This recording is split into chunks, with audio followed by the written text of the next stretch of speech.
With a star under fire and more, this is Pro Wrestling Central. My name is John, and you're watching the Wrestling Report.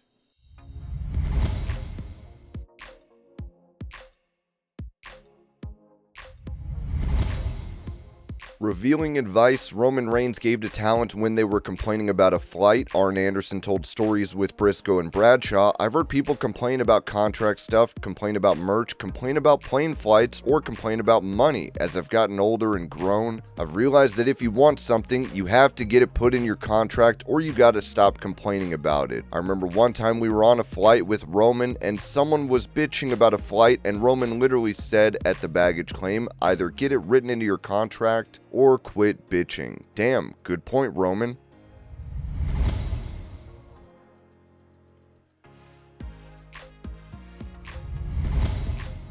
When it comes to the reason why CM Punk apologized for his past comment about Saudi Arabia, Dave Meltzer noted on Wrestling Observer Radio, I did talk to some people in WWE about the whole thing. And it's like the deal, again, it obviously was not this impromptu thing where all of a sudden somebody out of nowhere asked him a question and then he just thinks to react and apologize and all that. I mean, it was like he was going there to apologize.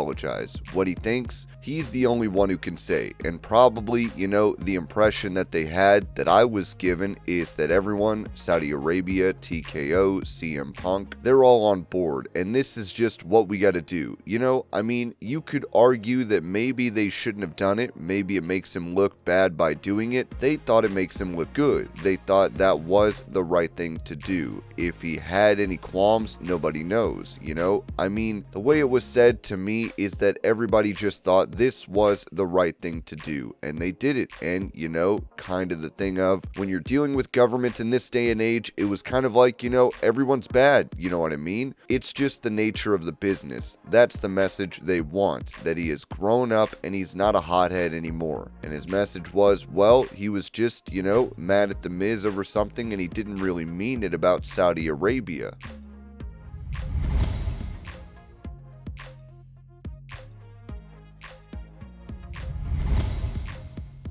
Touching on a scary experience she had after taking an edible, AEW star DEONNA PURRAZZO told the Digital Social Hour podcast, "So I don't smoke weed. I don't do edibles anymore because about 2.5, maybe almost 3 years ago, I took 10 milligrams of an edible and I was laying on the couch and all of a sudden I got head to toe tingly, almost like, oh my god, I'm paralyzed feeling. And my husband's best friend was sitting on our couch with us and I was like, I don't feel good. Did I crack my neck? Am I paralyzed?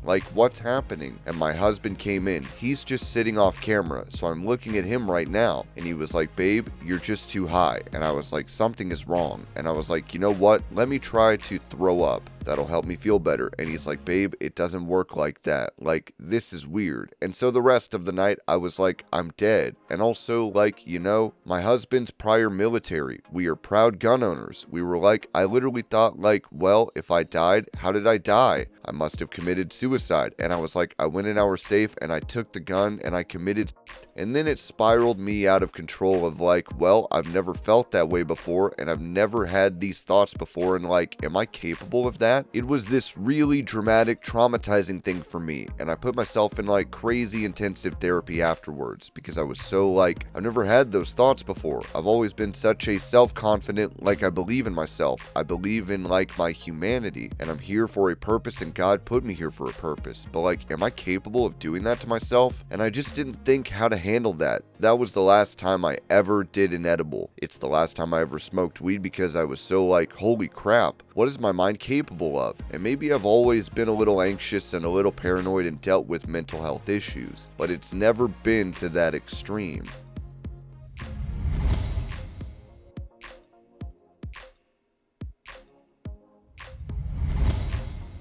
This was said by Ringside News regarding Nikki Bella appearing at Evolution 2. Nikki Bella isn't off the table for WWE Evolution 2 just yet, despite Liv Morgan's recent injury forcing major creative changes for the all-women's premium live event. WWE still has plans for the Hall of Famer to appear. Nikki made her return to WWE television on the June 9th episode of Raw, where she confronted Women's Tag Team Champion Liv Morgan. The segment ended with Morgan dropping Nikki with an Oblivion, setting the stage for a match at Evolution. Either a singles bout or a tag team match, also involving Brie Bella and Raquel Rodriguez. Those plans were scrapped after Morgan suffered a dislocated shoulder, leaving her off the Evolution card entirely. Nikki hasn't been seen on TV since, though she was backstage for the June 23rd episode of Raw. But even with the original match scrapped, Nikki's status hasn't changed. According to the Wrestling Observer newsletter, WWE still plans to feature Nikki at Evolution 2. Though no official match has been announced. The former Divas champion is also still front and center on the promotional poster for the event, signaling that WWE isn't done with her just yet.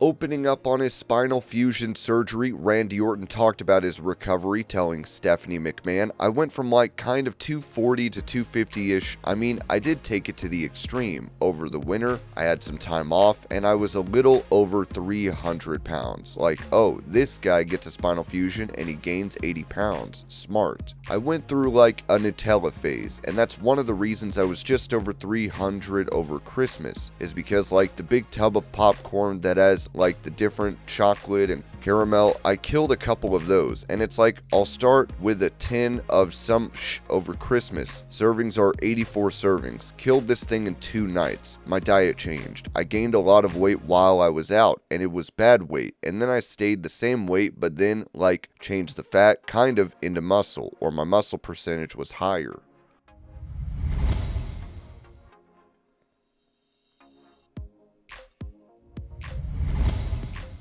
Mentioning how the weather might be an issue for the AEW All In Texas event, Dave Meltzer noted on Wrestling Observer Radio. I do want to bring that up as far as the Saturday show that no one's talked about is that they are in Texas. It is July. I lived in Texas not far from there. It is hot as hell. You're going to have a lot of matches with a lot of sweat and a lot of moisture and a lot of springboard guys. You can look up and down the card at the guys that do springboard stuff. I hope that there's no problem there, and guys don't slip off the ropes, especially on this biggest show of the year for AEW.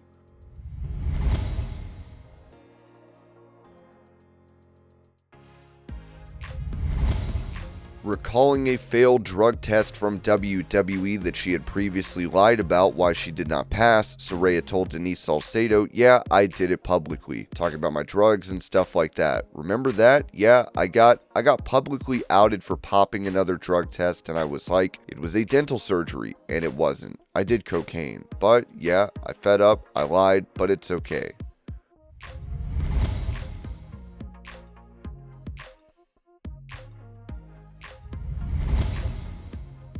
After Jacob Fatu and Rikishi released a song titled Hello, Jacob is under fire from fans for using the N-word, as many shared their thoughts on X. "Who's gonna tell Jacob Fatu he can't say the N-word? I wish y'all would quit acting like these Samoans are invincible when they not. No matter how much they appropriate our culture, they aren't black and will never be black. Simple. Just cause Rock's dad is black, they really think all Samoans get the pass. Samoans in saying the N-word with full chest, man. We are tired." And they don't say, well, who gonna stop them? The same way you can make someone stop breathing permanently, they are humans, and they not invincible. Montez Ford, Kofi Kingston, Xavier Woods, and Angelo Dawkins when they see Jacob Fatu bumping his new track, saying the N-word a lot. Jacob Fatu in 2025, 37 seconds. Funny how they want people to respect their Samoan culture, but are so quick to use the N-word when they aren't black. Can he say that, black guys? Let's get an opinion over here. Hell nah. Girl, y'all not black. Whole lot of N-words being thrown around here. N-word this, N-word that, and not a black man in sight. Not surprised. They have no respect for us. Why he full on saying a racial slur? You not black, bruh. So we just spamming it now? F Jacob Fatu.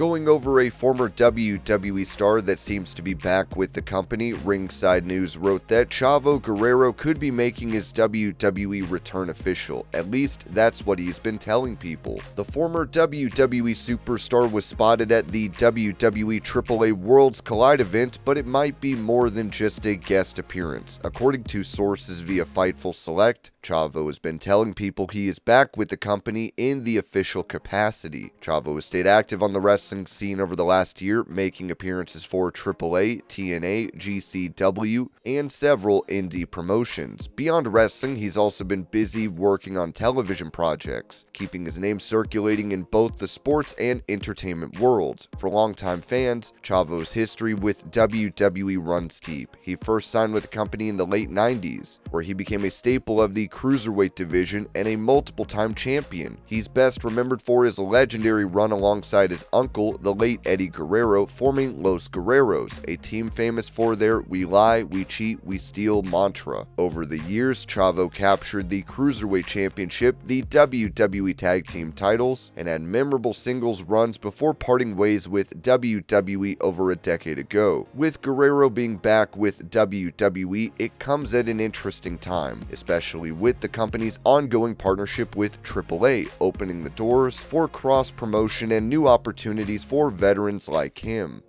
And this was your pro wrestling news update. I hope you're all having a great day. Thank you so much for watching, and I will see y'all later.